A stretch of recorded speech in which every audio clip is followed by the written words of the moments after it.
And when you get down to it, there's nothing anywhere in the world that can compete with America. We can make our communities safer, our families stronger, our culture richer, our faith deeper, and our middle class bigger. But we must reject the politics of revenge, resistance, and retribution, and embrace the boundless potential of cooperation, compromise, and the common good. Together, we can break decades of political stalemate. We can bridge old divisions, heal old wounds. We must choose between greatness or gridlock, results or resistance, vision or vengeance, incredible progress or pointless destruction. In just over 2 years since the election, we have launched an unprecedented economic boom. There's been nothing like it. We have created 5.3 million new jobs and, importantly, added 600,000 new manufacturing jobs, something which almost everyone said was impossible to do. But the fact is, we are just getting started. Wages are rising at the fastest pace in decades and growing for blue-collar workers. They're growing faster than anyone else thought possible. Nearly 5 million Americans have been lifted off food stamps. The U.S. economy is growing almost twice as fast today as when I took office, and we are considered far and away the hottest economy anywhere in the world, not even close.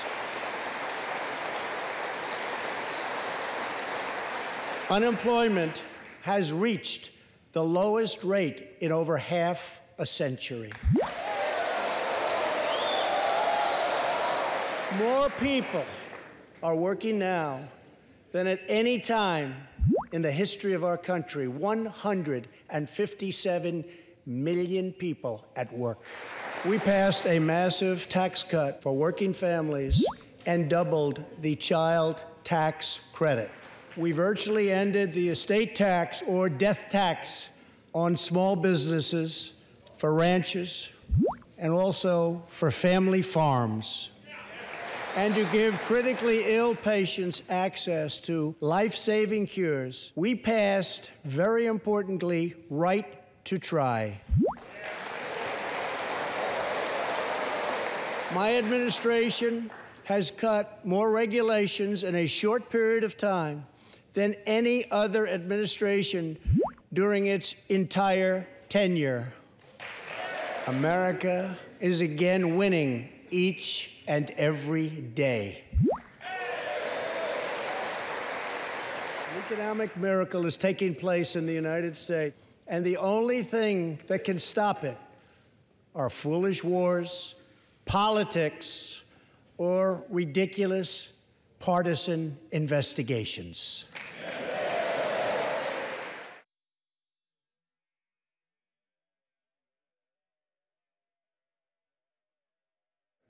Of cooperation can start with finally confirming the more than 300 highly qualified nominees who are still stuck in the Senate. We have just heard that Mexican cities are getting trucks and buses to bring them up to our country in areas where there is little border protection.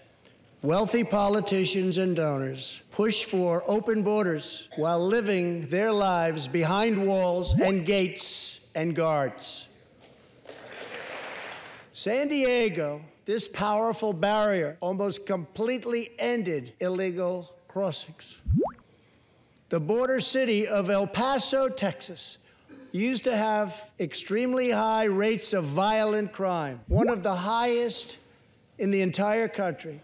And immediately upon its building, with a powerful barrier in place, El Paso is one of the safest cities in our country. All Americans can be proud that we have more women in the workforce than ever before. And exactly 1 century, the constitutional amendment giving women the right to vote. We also have more women serving in Congress than at any time before. As part of our commitment to improving opportunity for women everywhere, this Thursday, we are launching the first ever government-wide initiative focused on economic empowerment for women in developing countries. To build on, thank you. I have met the men and women of Michigan, Ohio, Pennsylvania, Indiana, New Hampshire, and many other states whose dreams were shattered by the signing of NAFTA.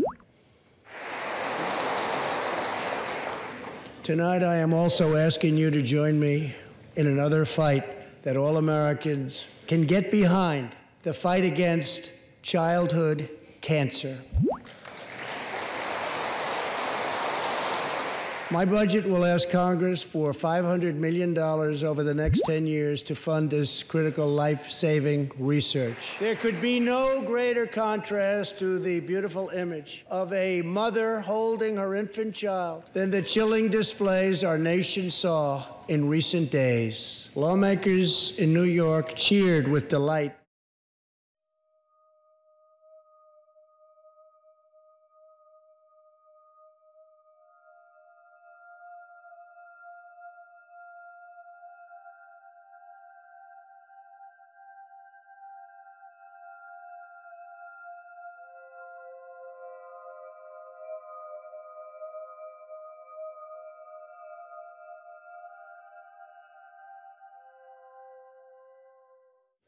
That is why I announced that the United States is officially withdrawing from the Intermediate Range Nuclear Forces Treaty. We really have no choice. Perhaps we can negotiate a different agreement, adding China and others, or perhaps we can't, in which case we will outspend and out-innovate all others by far. If I had not been elected President of the United States, we would right now, in my opinion, be in a major war with North Korea. Chairman Kim and I will meet again on February 27th and 28th in Vietnam. Here in the United States, we are alarmed by the new calls to adopt socialism in our country. America was founded on liberty and independence, and not government coercion, domination, and control. We are born free, and we will stay free. Our brave troops have now been fighting in the Middle East for almost 19 years. In Afghanistan and Iraq, nearly 7,000 American heroes have given their lives. We have spent more than $7 trillion in fighting wars in the Middle East. As a candidate for president, my administration has acted decisively to confront the world's leading state sponsor of terror, the radical regime in Iran, to ensure this corrupt dictatorship never acquires nuclear weapons. I withdrew the United States from the disastrous Iran nuclear deal. And last fall, we put in place the toughest sanctions ever imposed by us on a country. How will we be remembered?